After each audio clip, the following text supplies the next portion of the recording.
Hi, Rosalie. How are you? Hi Josh, I'm doing great. Thank you. Well, it's lovely to speak to you today, particularly for a film just as special as this one. And I know the response these past couple of months has been great. So I wanted to start off by asking, what's your life been like since the film came out? Because I know everywhere I turn, I'm seeing toys, t-shirts, Funko Pops. And it must have been a crazy couple of months for you. It definitely has been crazy, but me myself, I personally don't think I've changed. I actually talked to my parents about this, how I don't really feel any different. I'm still doing homework, I'm still worrying about grades. But it's more like I'm just more busy now with press and more opportunities and all that. Oh, that's amazing. And during the press conference, when the film came out on Disney Plus earlier this year, I know you mentioned having worked on the film for some time before you actually learned that you were going to be cast as May. So, do you think that extra time you had working on the movie ended up better preparing you for when you then had to record her lines for the actual film itself? For sure. The fact that I've been working on her, I've been voicing her for 2 years prior booking it, that just meant I truly understood May and all her aspects and all her motivations. And I mean, her character has changed quite a bit since when I first started. So to just work with Domi and understand who May is just gives me more insight to That's better awesome. portray her. Yeah. And I was 12 in 2002 when the film is set. So there's a lot here I know I could relate to. But what really surprised you looking back at what the world was like for a teenager like May, well, 2 decades ago now, unbelievably? I think the fact that not everyone is just staring at their phones. I feel like nowadays, whatever corner I turn in all my friend groups and every class I go to, everyone is always on their phones. Whether they're chit chatting or not, they're still on their phones. But in back then, when people weren't so obsessed with the internet, you can see everyone interacting with each other, and I just think that I always we always encourage each other to like just put down our phones and talk to each other, and I think that's really cool. But at the end of the day, I don't think much has changed. The fact that they're obsessed with boy bands, like my squad back home, we literally only talk about K-pop and the things we discuss and the way they're like just dancing really awkwardly and sillily is just something I really relate to. And I don't think much has changed in that aspect. Yeah, absolutely. And I'm curious, what was the biggest challenge for you in taking May from obviously being a teenage girl to the Red Panda, specifically in terms of your performance and the real heightened emotions that you had to deal with in those scenes when she transforms? Mm-hmm. Yeah, playing the panda at first was really difficult. Well, not really difficult, but I still didn't really fully grasp exactly what I had to do. Like, did I just have to shout the lines? Did I have to do that? And then, but Domi just said, "Oh, you just add a little growl because sometimes when you're really angry, you just kind of." And just adding that and going all out because at the end of the day the panda is still May just times 100, and so it was important for me to keep her personality there while being the panda. Yeah, for sure. And while you were playing the panda, was it quite a freeing experience as an actor, particularly as you're then getting to really explore these larger than life aspects of the character, would you say? What's great is the fact that this is voiceover, and if it was live action, it'd be a completely different story. But the fact that I can just do whatever I want, and especially during quarantine, because in the past it used to be everyone, like the director, writer, producer, editor in the room while in the recording booth that I was in. But after COVID hit, it was just me in the room, and everyone else was over Zoom or in a different room. And so the fact that I'm just kind of able to run around and truly not worry about how I look like and just making sure my voice can convey those emotions properly. Oh, amazing. And in terms of working on an animated project like this, and what would you say has been the strangest thing in terms of how long you spend working on a movie like this, and then you're waiting potentially years before you get to share it with the world and get to see it yourself as well, I suppose. I guess because when I started this when I was 12, and at the time I thought maybe 1 or 2 years or something, and then it'll be done. But then when Domi said, "Oh, it'll be done in 4 years," I was like, "Oh my gosh, I'm gonna be so old by then. I'm not gonna be. That's it for in forever." And now we're here. My last recording session was on my 16th birthday.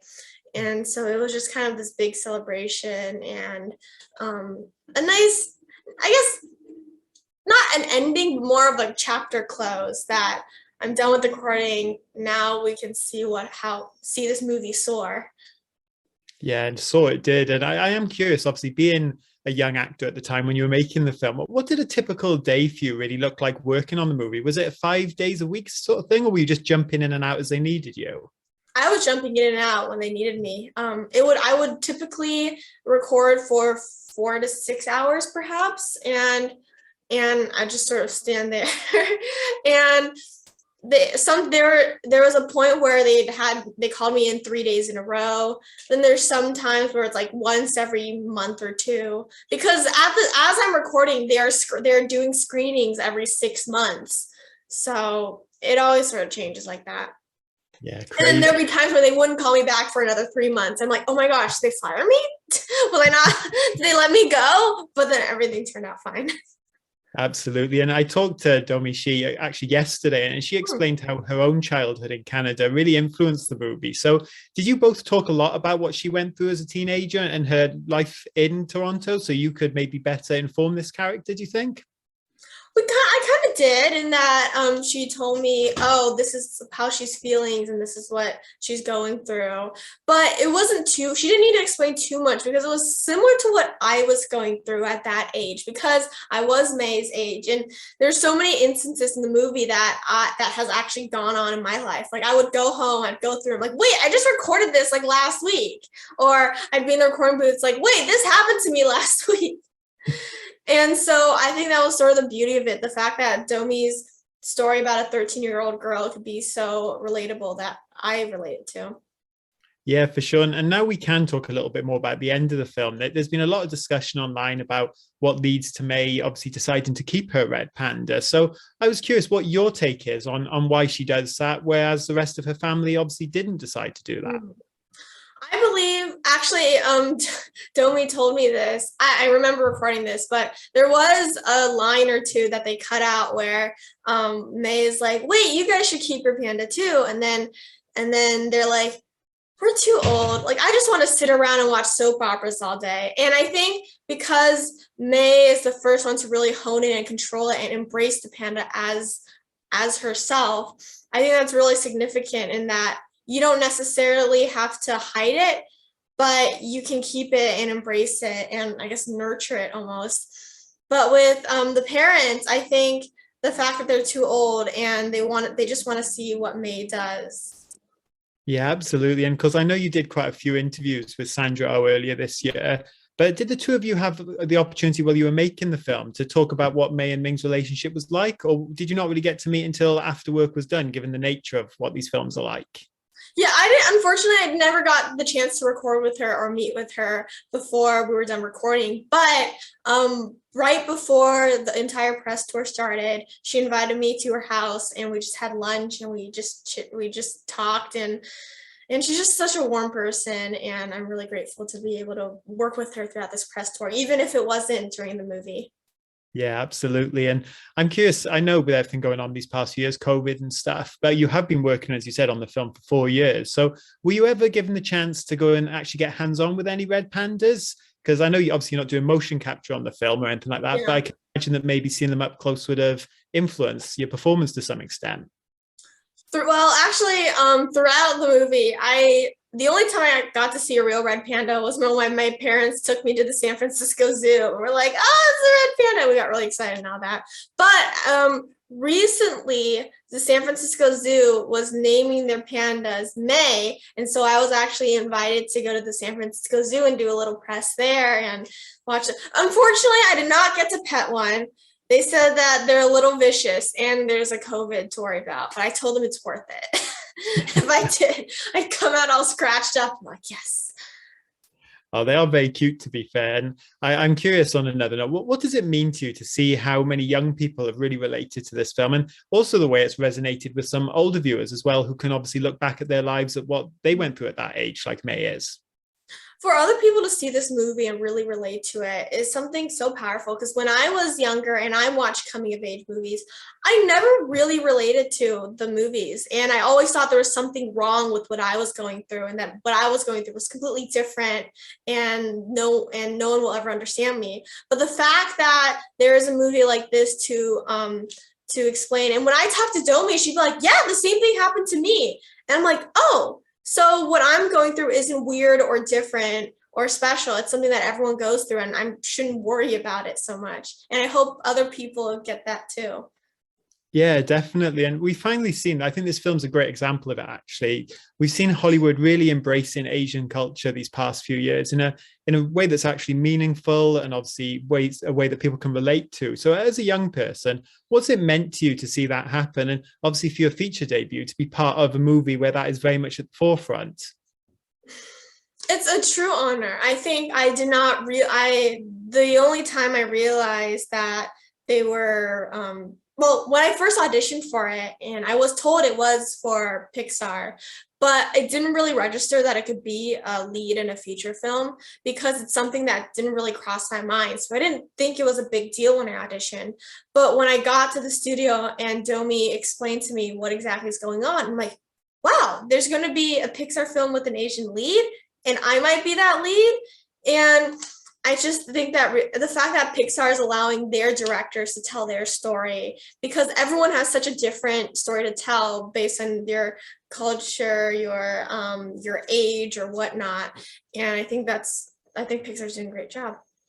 Yeah, 100%. And I know you said that you could obviously relate to May being around the same age, but looking back again at that 2002 setting, was there anything about like the technology or anything else at that time that surprised you, whether it be the Tamagotchis or obviously what cell phones were like? Was there anything that really took you by surprise, or you quite prepared for that?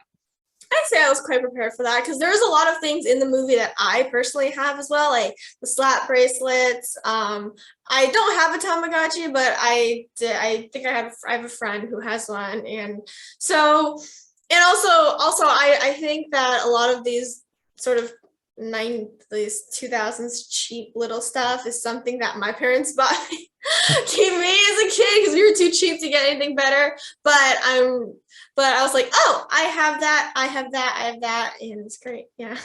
Awesome. And I've got to go back to that final battle for a second, because seeing obviously May's mom as a kaiju-sized red panda is just such an insane ending. And your role in that in particular as May, I thought was so funny with the way you're trying to distract her and stuff like that. So was that a lot of fun for you to record? Because it's some of the dialogue you have and things, it must have just been a blast, I would imagine. I'll be honest, when I recorded it, I knew it was very epic, and I thought, wow, this is really cool. I'm saying all these things. But then it didn't really, it's sort of, because I have the script and all I'm seeing is my lines, like, oh, I'm panting here, I'm running there, I'm screaming there, and oh, I'm gasping there. And I thought, all right, just do the lines. I don't worry about the actions and stuff. But then watching it on the screen and seeing everything, the way that they harmonize with the chanting, and then the nobody like you, the Four Town singing nobody like you. And I'm like, oh my gosh, it's bigger than I expected. And so I did have a lot of fun with that, because there were so many different reiterations of how the fight would go down. But I did not expect the whole chorus harmony at the end. Oh, it's such a great sequence. And I am curious as well. Obviously, you now, very early stage of your career, have ticked off this huge Pixar movie off potential bucket list things to do as an actor. But looking to the future, do you have any other dream roles with maybe something Marvel, Star Wars, or any other big franchises? Or are you looking to do something smaller, perhaps? I'm just going to take every opportunity that comes my way, because I feel like as an actor, a lot of people are asking me like, oh, what's your next step and all that. But the truth is, as an actor, you can't really predict these next steps. You can't say, oh, after this, I'm going to do that and that and that, because it just depends what people want. And yeah. Yeah, of course, completely understand. And I know this is another thing, it's sometimes hard to talk about, but if there is a Turning Red sequel, have you given any thought to where you would maybe like to see May's story go, particularly as when the film ends, she's obviously still got that red panda by her side? I want to see May go through her entire life just as I am. Like, I want her to go to high school. I want her to get her first boyfriend. I want her to go to college, and I'll be there. I'll be half going to college and half recording for May. I'm totally down for that. Yeah, and I can imagine it must be quite strange for you to obviously looking back at other Pixar characters, whether it's the Toy Story characters or even the more obscure ones, maybe like Wall-E and the Good Dinosaur, that they live on past their movies, and whether it be in video games or cartoons or cameos and things. So have you thought about that as well, that you could be returning to May just again and again and again? Absolutely. May, a video game with May as you can turn into a giant panda would be super cool. I was saying that, oh, you could totally have a TV show with this. All the characters in this movie are so funny, and why wouldn't you want to see more of them? And so just seeing May maybe navigate through life or whatnot, but we'll see. We'll see. Oh, well, fingers crossed. And just one final question for you, Rosalie. Having worked on this film, obviously not an opportunity a lot of young actors will get. What would you say to people who are maybe looking to follow in your footsteps? And what was the biggest learning experience for you working on this film as an actor, do you think? Yeah, I've gotten so many people asking me, "Oh, how do you get a Pixar role? Oh, how did you get to where you are?" And all I can say is it's a long journey, and not everyone's journey is the same. I can't believe I got here. I didn't do anything. I never did anything special to get to where I am. I just went through the ordinary acting process, getting an agent, auditioning, training for hours and hours, hours. I mean, people think, "Wow, I see a lot of people saying, "Oh, she's the overnight sensation." And I'm like, it doesn't feel like that because I started acting when I was 9. And so to go through that process of going ups and downs, I would have quit acting by now if it wasn't for this role. And looking back, I don't think I would have changed a thing. Oh, well, that's amazing. And such a great role to start things off with as you move into this next stage of your career. And you are just phenomenal in the film. So it's been a real pleasure to speak to you and cannot wait to see what you do next. So thank you for your time, Rosalie. Thank you so much for having me.